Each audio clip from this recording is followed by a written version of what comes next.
Hello everybody, my name is Tyler. My name is Marcus. And this is the Automotive Roundup. Today we're going to be covering several different topics, and we're going to start with Dodge has a new mid-sized Ram truck that is arriving in 2027. Yeah, that's going to be cool. I mean, it's about time they come out with something to compete with the Ranger and the Tacoma. You know, the Maverick. Well, not really the Maverick. Maybe the Colorado. Yeah, the Colorado. Maybe, And yeah. I saw it at their Holly the other day. Yeah. Anyone. But yeah, Dodge has been lagging behind on the small, or at least on the mid-size truck market for a long time. Ever since they did away with the Dakota. Mm-hmm. Yeah, the Dakota was. It was. You still see some of them out there. Yeah, you do. Around. Yeah, especially the ones that have the 5.7 in them. Oh yeah, the RT motor. Yeah, the Dakota RTs. Ooh, man, yeah, those are sweet. One of my friends had a V6. Yeah. He swapped it out with a V8 in there. See, that's the way to go right there. But yeah, I mean, it doesn't yet say what the truck is going to be called, but honestly, it should just be the Dakota. Yeah. They should the return of the Dakota. It should. Yeah. But we're going to have to wait till 2027. So, I mean, gives them a little time to perfect it, you know, come out with something cool, hopefully. Oh, right? I hope so.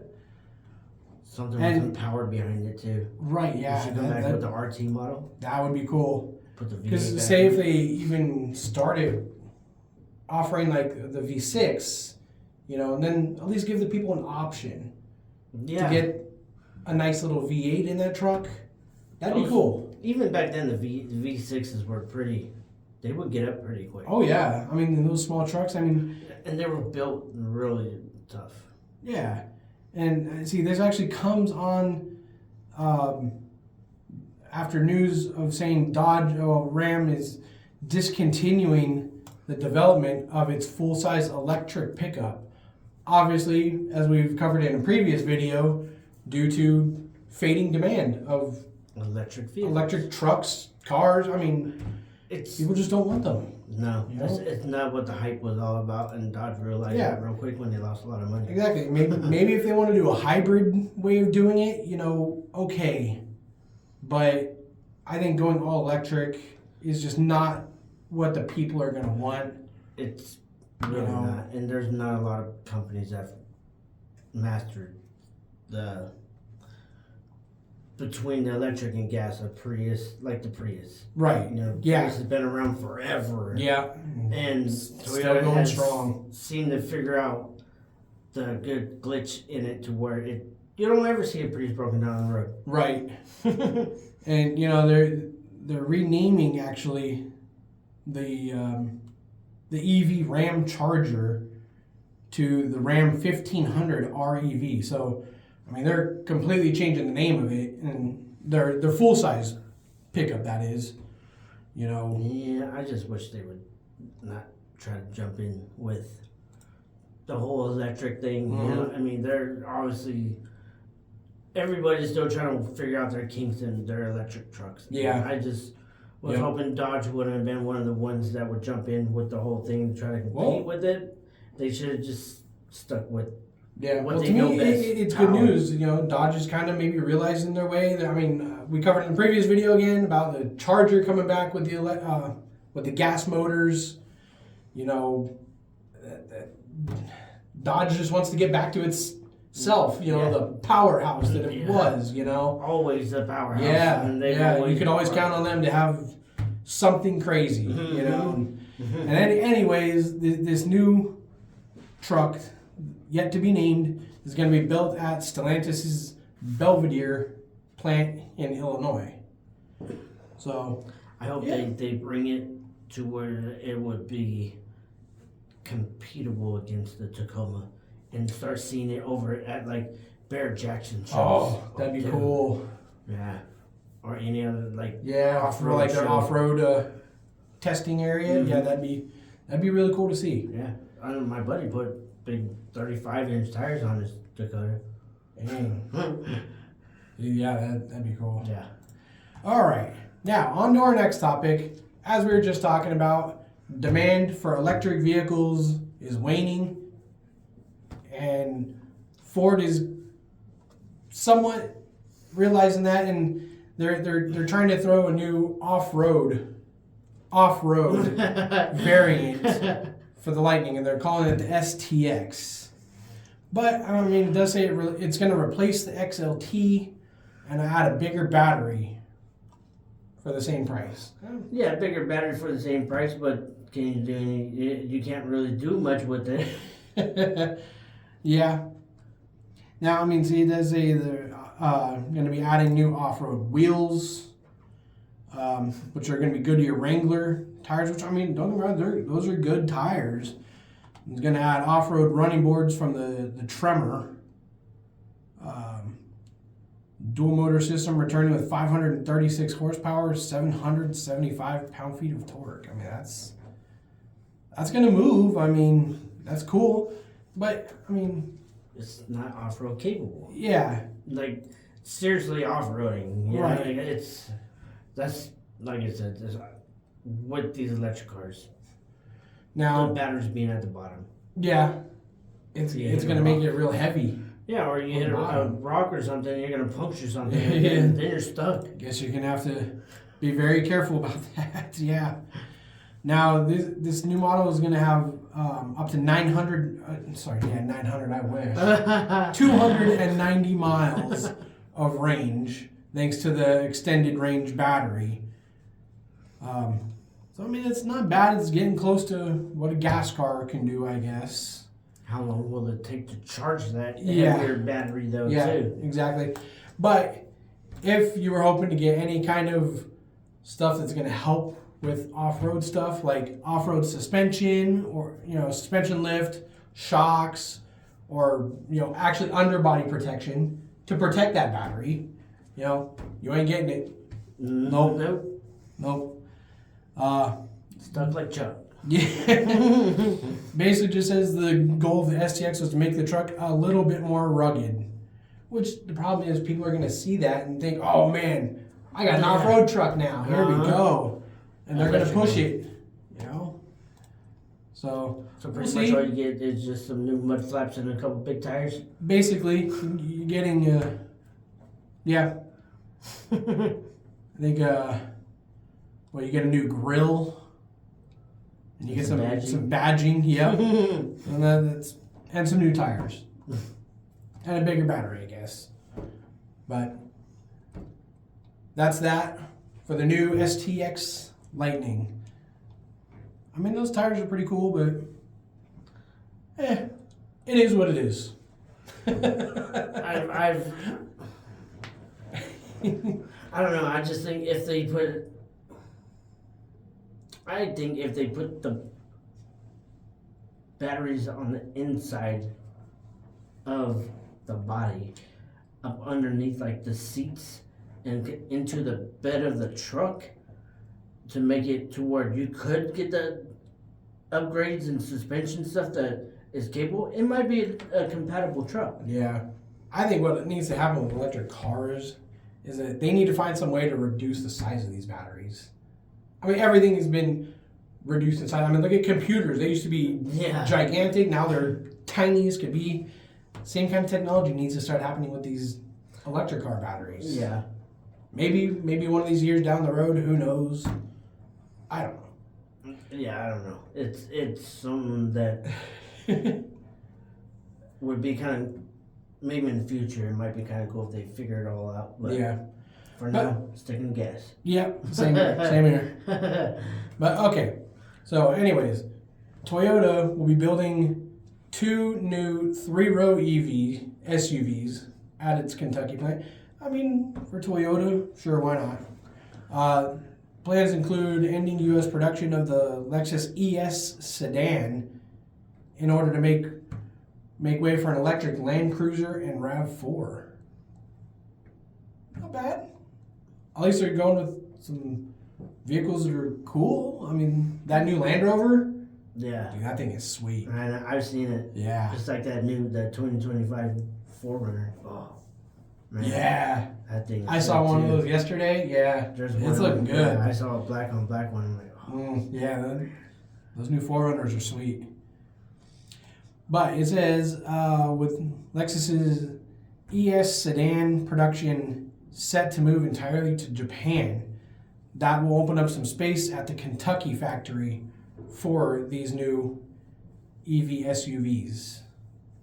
So that's cool. These we know they'll be built here in the United States, and it's going to be basically for the Land Cruiser and the RAV4. Yeah, I mean, not much to say about them. I've never really been a big fan of the RAV4, but the Land Cruiser. I mean, there's just like a mom, grocery getter type of little SUV to me, Same with, but the Land Cruiser, I think that's cool. Yeah, but electric one, we'll see. They're trying to ruin another iconic name. Oh man. Okay. Anyways, let's jump into some more Toyota news. This is one I think we're both kind of excited about here. Small Toyota truck returning for about $30,000. That's not actually a bad rendering right there. No, that rendering is actually pretty cool. I like that, like I said, that front end on that. It almost looks like it has little crab pinchers on the front end, doesn't it? Yeah, it kind of does. Yeah. Now it doesn't say what name is going to be given to this. Now some people have said, they'd be behind maybe the T100 name, Stout, or the Hilux. The Hilux is the most iconic name you can put on that thing. That's what I would do. I would be all for them going with the Hilux. The Hilux would to compete with the Maverick, the Maverick, that would be great. That ZR2 or whatever they have. Ooh, that'd be cool.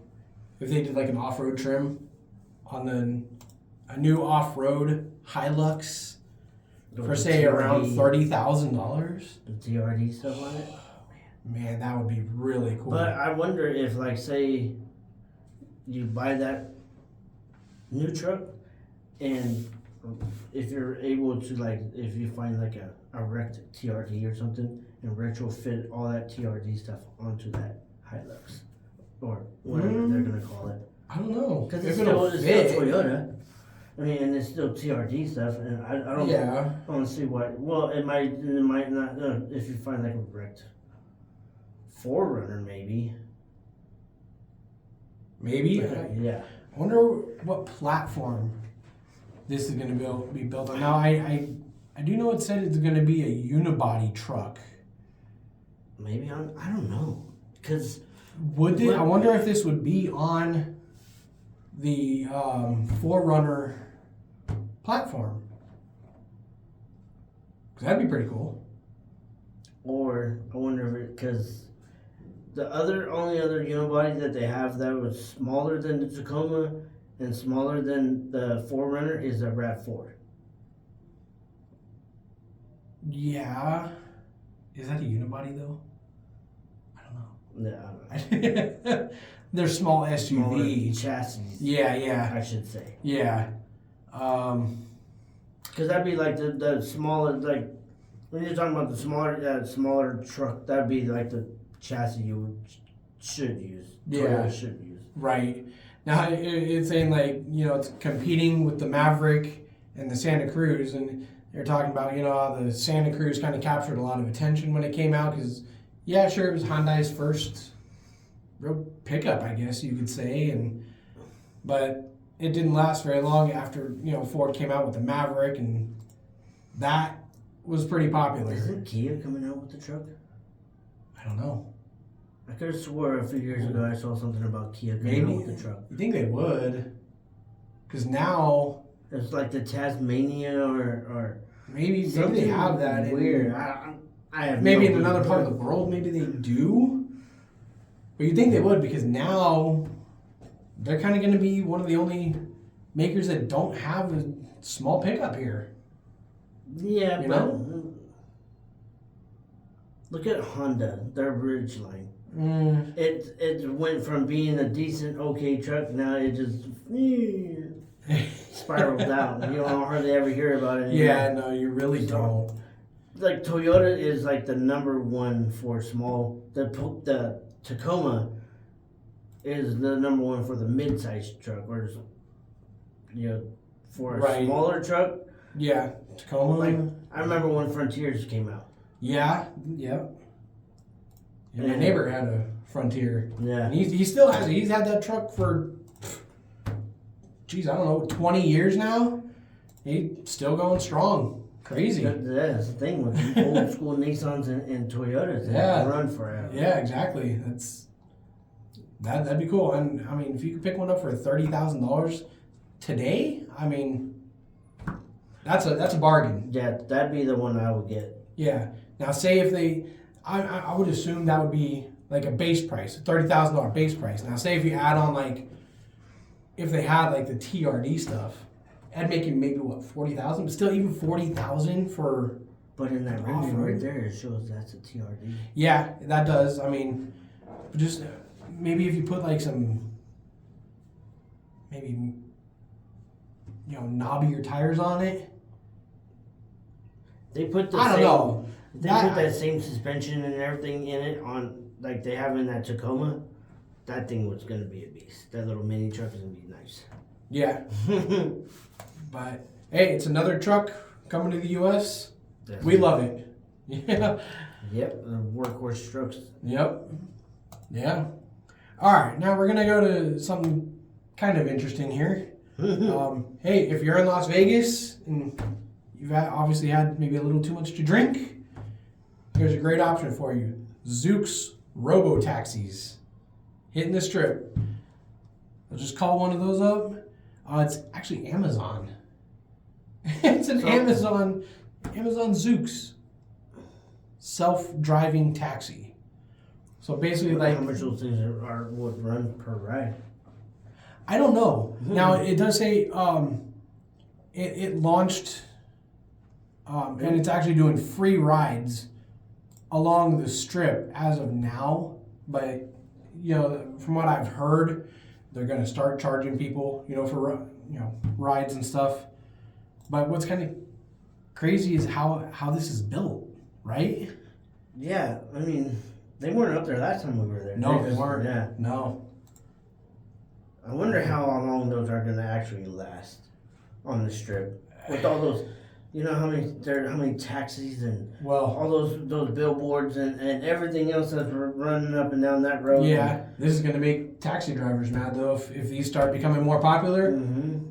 Out with the taxi drivers, out with the crazy taxi drivers up there.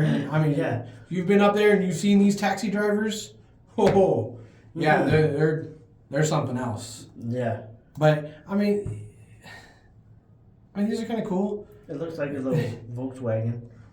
A little bit, huh? They're symmetrical, so they look the same front to back, and you'll be sitting facing your other passengers. Which that's weird. Is interesting. Now it does say pickup and drop-offs are limited right now to a handful of locations. For Resorts World. And what's that? The Luxor. Got Luxor. Top Golf. And Area 15. So that's not bad. Where's Area 15? That's that Omega Mart, remember? Oh, is it? We went to, yeah. Oh. Yeah. Yeah, it's that whole Omega Mart and Top Golf. We got all that stuff. Top Golf, but. Right. But that's kind of neat. At no charge while regulatory paths are still being cleared. So yeah, it says once the approvals are finalized, the company expects to begin charging fares similar to what taxis and ride hail services. I don't know how long that's going to last out there. Depends how quick they can get these taxis to you. And I mean, I don't know. I've seen what happens if they're starting to get like some of these Waymos. You see them get confused by traffic and they just like stop in the middle of traffic. Yeah. And stuff. And I mean, but what if it seems like that can cause a major backup, especially on the strip? Yeah, and plus, what if like some of your other passengers are going to like different hotels? Is it with it being that busy down there on the strip, especially Friday, Saturday, it'll be, and if there's like any kind of special event going on, Whew. you know how long that ride's gonna be? It's going to be a long ride, yeah. I'd rather just go jump on the Deuce and be down there in faster than that thing would. Yeah. And I mean, I would imagine these have to get confused sometimes. And just back up traffic, like you said, on like weekends and stuff. And The autonomous driving is something else, and Waymo is still kind of still has its bugs. yeah, It's crashed a few of them recently, and then they just no, that was at something else I saw the other day. But I don't know. I don't know if I'd trust that. well, it says so far they've only got about 50 of these robo-taxis deployed between Las Vegas and San Francisco. So, I mean, not a huge amount of them on the road. Not out here. As of yet. Not So- like the Waymos. Right, yeah, Waymos, man, they're going to be everywhere. I remember when I first saw those Waymos, I was downtown and I'm like, what is this thing with all these little crazy Yeah. cameras? And it's like, I thought it was Google Earth at first. I was like, oh, they're just filming. Right, And then I looked at it and said Waymo, and like, what the heck is a Waymo? yeah, when we didn't know what they were, now they're everywhere. Mm-hmm. But okay, we're going to end this show on something pretty cool. Well, maybe kind of cool. But the guy who's been driving a Ferrari F1 car around on Czech roadways for 6 years has been arrested. I mean, Yeah, it's fun while it lasted, right? yeah. And I mean, why arrest him? I mean, I don't think he's hurt anything. You know, he's just out there having fun, you know. I wonder how much was like Whew. But tires and everything cost. on that yeah, yeah, probably a decent amount. And see, it said this was powered by a Ferrari 2.4 liter V8 with nearly 800 horsepower. I mean, thing. Yeah. 800 horsepower in that little go-kart? That's pretty cool. It doesn't even have mirrors. Oh, those little ones right there, but you can't see nothing in those really. Driving down the road, you're not going to be able to see No. traffic like in the lanes next to you, really. I mean, I don't know about driving that thing. I mean, maybe on the racetrack, but right, these on crazy public drivers- roadways. What if you hit a big old bump? I mean, those things are so low to the Oh, ground. I know. What if you hit a pole? Yeah. You can't go over speed bumps. Say that. Yeah, You might go jump. You might actually be able to get some air in that thing. maybe. You Jeez. might be able to turn to a flying jet. But I said the guy became kind of a motorsports folk hero, you know. The guy who's been driving an F1 car out on the public roads in Czechoslovakia. 6 years, and police finally caught him after looking for him for 6 years. How's the guy in Czech afford something like that? Most of the guys were dirt cheap somewhere. Maybe. I don't know. It doesn't say who Who owns it? who the guy was, you know, but hey, like you said, he's had fun for 6 years. I'm sure he's probably not still in jail. It's probably Oh, yeah. you know, quick Yeah. thing and, you know, don't do it again or I don't know. Who knows? But Yeah. anyways, I hope you all enjoyed the video. My name is Tyler, And I'm Marcus. and this has been the Automotive Roundup.